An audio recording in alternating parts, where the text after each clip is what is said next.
మధ్య కాలంలో మనకు సంబంధించిన పొరుగు దేశాలలో జనం తిరుగుబాట్లను చూసాం కదా. శ్రీలంక, బంగ్లాదేశ్, మయన్మార్ దేశాలతో పాటు మొన్నటి నేపాల్ ఉదంతం కూడా చూసాం. ప్రజలు పెద్ద ఎత్తున రోడ్లపైకి రావడం, ఏకంగా అధ్యక్ష ప్రధానుల భవనాలపై దాడులు చేయడం, మంత్రుల ఇళ్లను అగ్నికి ఆహుతి కావించడం, సదరు అధినేతలు రాజీనామాలు చేసేదాకా వదలకుండా లూటీలు, దాడులు కొనసాగించడం, వారు పదవుల నుంచి దిగిపోవడం లాంటివి చూసాం.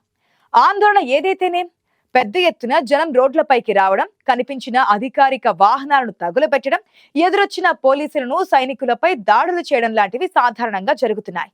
ఎటు తిరిగి వారి లక్ష్యం దేశాధినేత పదవికి రాజీనామా చేయడంగానే ఉంటుంది. మొన్నటి బంగ్లాదేశ్, నిన్నటి నేపాల్లోనూ అదే జరిగింది. రెండు చోట్ల అధికార బదిలీ అయ్యేంత వరకు ఉద్యమకారులు వదలకుండా విధ్వంసం సృష్టించారు. ఇవన్నీ చూశాక మన దేశంలో సురక్షితంగానే ఉన్నామా అన్న అనుమానం కలుగుతోంది కదా. ఎందుకంటే మన దేశంలోనూ ఇలాంటి ఆందోళనలు చాలా సార్లు జరిగాయి. మీకు గుర్తుందా? రిజర్వేషన్లకు వ్యతిరేకంగా జరిగిన ఒక ప్రదర్శన, ఆ తరువాత మణిపూర్, మొన్నటి లడఖ్ ప్రత్యేక రాష్ట్ర డిమాండ్, ఇవన్నీ చూస్తే ఎక్కడో ఏదో అనుమానం తప్పకుండా కలుగుతోంది. వీటన్నింటి వెనుక మళ్ళీ అటువైపు నుంచే ప్రయత్నాలు జరుగుతున్నాయి. ఏదో రకంగా పాకిస్తాన్, ఆ వెంట అమెరికా జోక్యం, ఆర్థిక సహాయం బయటకు వస్తోంది. అంతెందుకు, బంగ్లాదేశ్ పక్కనే ఉండే ఒక దీవి కోసం అమెరికా కోరికను నెరవేర్చని కారణంగా పాలనా వ్యవస్థ మార్పు అనే సింగిల్ పాయింట్ పిలుపుగా బంగ్లాదేశ్ లో రంగులు మారింది. దాంతో షేక్ హసీనా ప్రధాని పదవికి రాజీనామా చేసి దేశాన్ని వీడాల్సి వచ్చింది. నిరసనల్లో విదేశాల కుట్ర స్పష్టంగా బయటపడింది. ఎందుకంటే ఏ అల్లర్లు జరగాలన్నా దానికి ఖచ్చితంగా జన సమీకరణ అవసరం అవుతోంది. మరి జనం ఎక్కడికైనా రావాలంటే డబ్బు ఖర్చు తప్పనిసరి అవుతోంది. ఈ పని ఖచ్చితంగా జరిగితే తప్ప అంత స్థాయిలో జనం రావడం అసాధ్యం. మరి ఈ డబ్బంతా ఎవరి ద్వారా వస్తోంది అన్నది చూస్తే ఖచ్చితంగా అమెరికా కేంద్రంగా ఈ పులిహోర కలపడం అన్నది అక్కడ డీప్ స్టేట్ అనబడే కూటమి నిర్వహిస్తోందన్నమాట. దీని పనల్లా అమెరికాకు మద్దతుగా లేని దేశాలలో అస్థిరతను సృష్టించడంగా ఉంటోంది. భారత ఈశాన్య ప్రాంతాల నుండి ఉగ్రవాదులకు సురక్షితమైన స్వర్గధామాలను సృష్టించడానికి డీప్ స్టేట్ పనిచేస్తోంది. ఏమైనప్పటికీ నేపాల్లో జరిగిన జెన్జీ యూత్ ఉద్యమంతో అక్కడ పెరుగుతున్న చైనా ప్రాబల్యం భారత్ ను జాగ్రత్త పడేలా చేస్తోంది. మనది 140 కోట్ల జనాభా ఉన్న దేశం. ఈ చిన్న దేశాలలో జరిగినట్లు దేశం యావత్తు ఇలాంటి అల్లర్లు జరగడం అసాధ్యం. ఈ పరిస్థితులలో భారత్ పెద్దగా భయపడాల్సిన అవసరం అయితే లేదు. కానీ ఇప్పుడిప్పుడే మన దేశంలో ఆర్థిక పరిస్థితి కుదురు పడుతోంది కదా. ప్రపంచంలో మన దేశం, భారత ప్రధాని మోదీ ప్రాబల్యం పెరుగుతోంది. అది అగ్రరాజ్యాలకు కంటగింపుగా మారుతోంది. అమెరికా లాంటి దేశం మరొక దేశం అభివృద్ధి చెందడాన్ని ఎట్టి పరిస్థితుల్లోనూ ఇష్టపడదు. తన ముందు అన్ని దేశాలు జీ హుదూ అని మోకరిల్లాల్సిందే అనుకుంటోంది అమెరికా. అలాంటిది ఇండియా ప్రపంచాన్ని శాసించే స్థాయికి చేరుతుందనే ఆలోచన అమెరికాకు మింగుడు పడడం లేదు. అమెరికా, చైనా కూడా భారత్ ఎదుగుదలను మొదటి నుంచి అడ్డుకునే ప్రయత్నాలు చేస్తూనే ఉంది. ఇప్పుడంటే తన అవసరం కోసం అమెరికాను ఎదుర్కొనేందుకు రష్యాతో కలిసి భారత్తో మంచి సంబంధాలు కొనసాగించే ప్రయత్నాలు చేస్తోంది. అయితే లోపల తను చేసే పనులు చేస్తూనే ఉంది. ఈ విషయంలో కాస్త లోతుగా అబ్జర్వ్ చేస్తే బంగాళాఖాతం, అరేబియా సముద్ర ప్రాంత దేశాలలో విస్తరించిన డ్రాగన్ కంట్రీ చైనా నావికాదళ ఉనికి నానాటికి పెరుగుతూ వస్తోంది. ఇప్పుడు ఢాకాలో ఉన్న మహమ్మద్ యూనస్ ప్రభుత్వంలో వ్యవహరించేటప్పుడు ఈ అంశాలన్నింటినీ భారత్ పరిగణలోనికి తీసుకుంటోంది. మనం షేక్ హసీనా విషయంలో సరైన నిర్ణయం తీసుకున్నామని అనుకుంటున్నాం. అది ఆమె మళ్ళీ బంగ్లాదేశ్ తిరిగి వెళ్లే వరకు ఆమెను కాపాడాల్సి ఉంటుంది. ఆమెకు సంబంధించిన అవామీ లీగ్ పార్టీ బంగ్లాదేశ్ లో ఇంకా కొనసాగుతూనే ఉంది. ఆ విషయమే మహమ్మద్ యూనస్ కు నచ్చడం లేదు. ఏదో ఒక రోజు హసీనా మళ్ళీ దేశంలోకి ఎంట్రీ ఇస్తుందన్న భయం తనను వెంటాడుతూనే ఉంది. అందుకే పదే పదే హసీనాను అప్పగించాలని భారత్ ను కోరుతూ వస్తున్నారు. పాకిస్తాన్ తో దోస్తీ నిర్వహిస్తూ మన దేశానికి వ్యతిరేకంగా పనిచేస్తున్నారు. అందుకే మన దేశం తన చుట్టూ 4 దిక్కుల్లోనూ శత్రువులు తయారవుతున్న విషయాన్ని గుర్తించాలి. లేదంటే భారత్ కు ఏదో రకంగా ప్రమాదం తప్పదని అంటున్నారు విశ్లేషకులు. వ్యూహాత్మకంగా బంగ్లాదేశ్ తో స్నేహం భారత్ కు అత్యవసరం అంటున్నారు దౌత్య రంగ నిపుణులు. బంగ్లాదేశ్ అభివృద్ధి చెందడానికి భారతదేశం సంప్రదాయ వస్త్ర రంగంలో పెద్ద ఎత్తున పెట్టుబడులు పెట్టింది. ఇరు దేశాల మధ్య సంబంధాలు బలపడడం, ఇరు దేశాల మధ్య వ్యాపారం కూడా జరగడం వల్లనే బంగ్లాదేశ్ ఆర్థికంగా ఎదిగింది.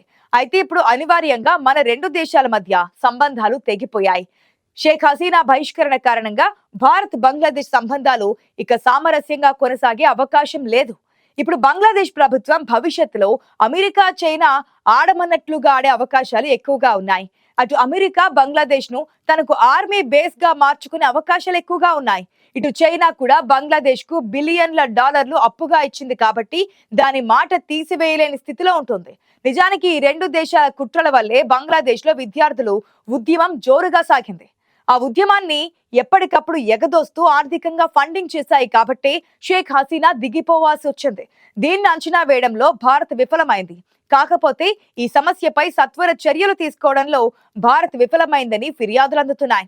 ఇటు చూస్తే దాయాది దేశం పాకిస్తాన్ భారతదేశానికి ఎన్నడూ స్నేహపూర్వక దేశం ఉండకపోవచ్చు. ముఖ్యంగా ఆపరేషన్ సింధూర్ తర్వాత విపరీతమైన అభద్రతా భావంతో ఉంది. అందుకే అమెరికాకు దగ్గరవుతూ వారికి కావాల్సిన విధంగా తన విధానాన్ని మార్చుకుంటోంది.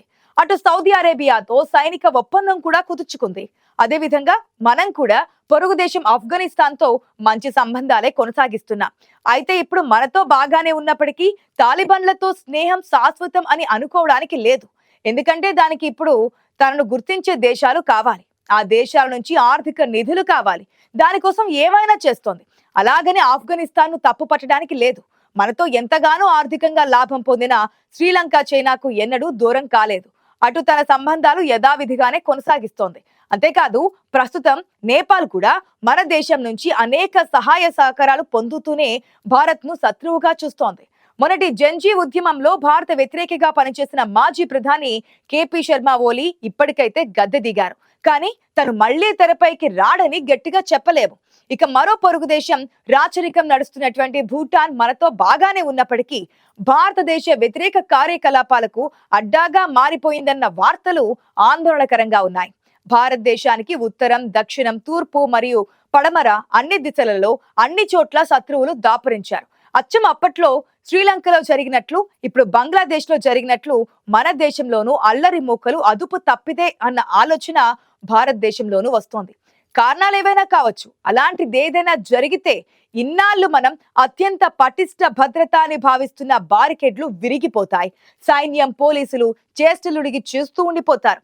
అధ్యక్షులు, ప్రధానులు చివరకు బతుకు జీవుడా అంటూ దేశం వీడి పారిపోవాల్సి వస్తోంది.